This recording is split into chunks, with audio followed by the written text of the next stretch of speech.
Hello, everybody. Scott Golden here with the Golden Opportunities Coaching YouTube channel and the Pro Wrestling Logic YouTube channel. Welcome to those of you who are new. Welcome back to those of you seasoned veterans of what we do around here. What we do around here is bring about conversations of a pro wrestling nature. We do that as often as we can, usually several times per week. We try to connect with you on that topic, and this is the TNT review series. Going to finish that up before the end of June, at least I hope. And we'll move on to something different for sure, and then we'll move in all sorts of directions.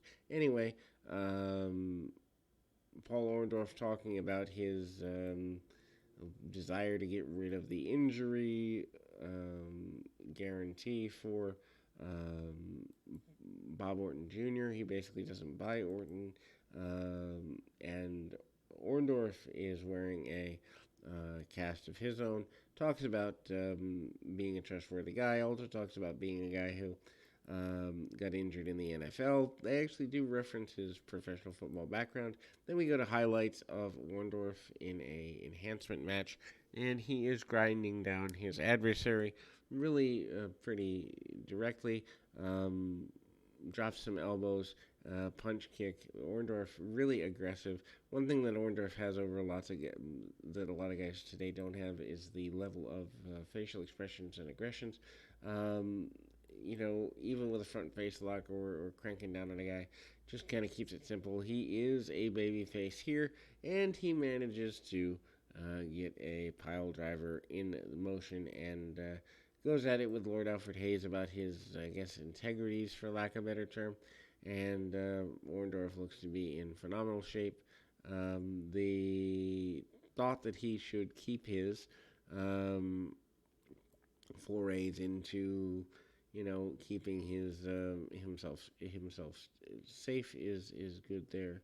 Also, we see a battle with the Junkyard Dog and Orndorff, and he is, actually trying to get a fan to pose with him as he's tagged with Junkyard Dog, which is weird because he had fought with the dog for a little bit, and Junkyard Dog encouraging people. Then there's hype for the WWF magazine going along, and Hulk Hogan still on the cover. George the Animal Steel out. Or actually not this week, King Kong Bundy out. Bundy is talking about laying out Hulk Hogan. Bundy is talking about being taken for granted. Bobby Heenan, phenomenal here, covered in sunglasses. And we're a couple of months away from WrestleMania 2. Bundy talking about being able to take Hogan out once and for all.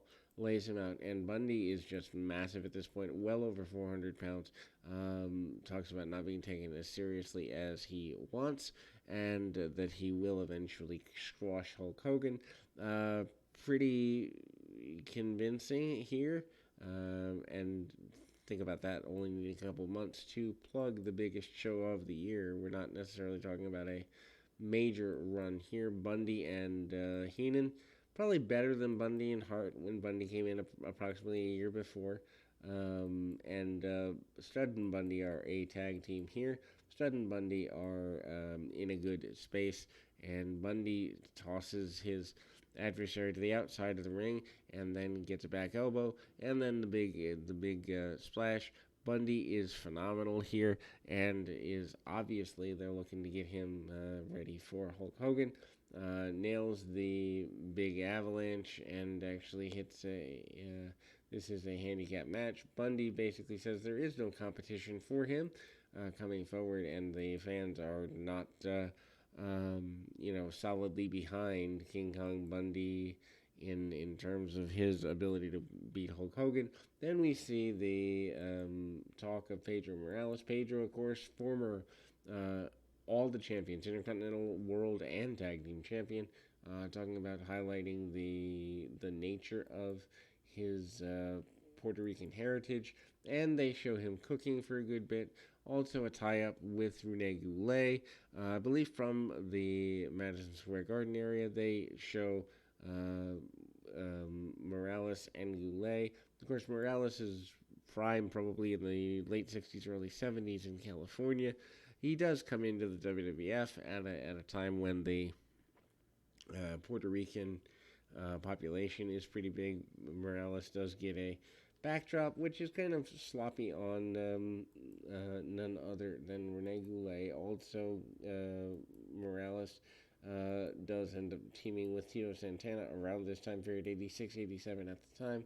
Kind of thinking he might go back towards the World Tag Team Championships, having done that before. Morales, though, does a widespread with lots of fresh vegetables, sausage and various vegetables, and a bit of a stew, kind of some deep beans, and they spend a good bit cooking with Morales. Also, Morales dancing around to, um, you know, ethnic music that's appropriate for him. Also, Lou Albano out there kind of getting the band riled up.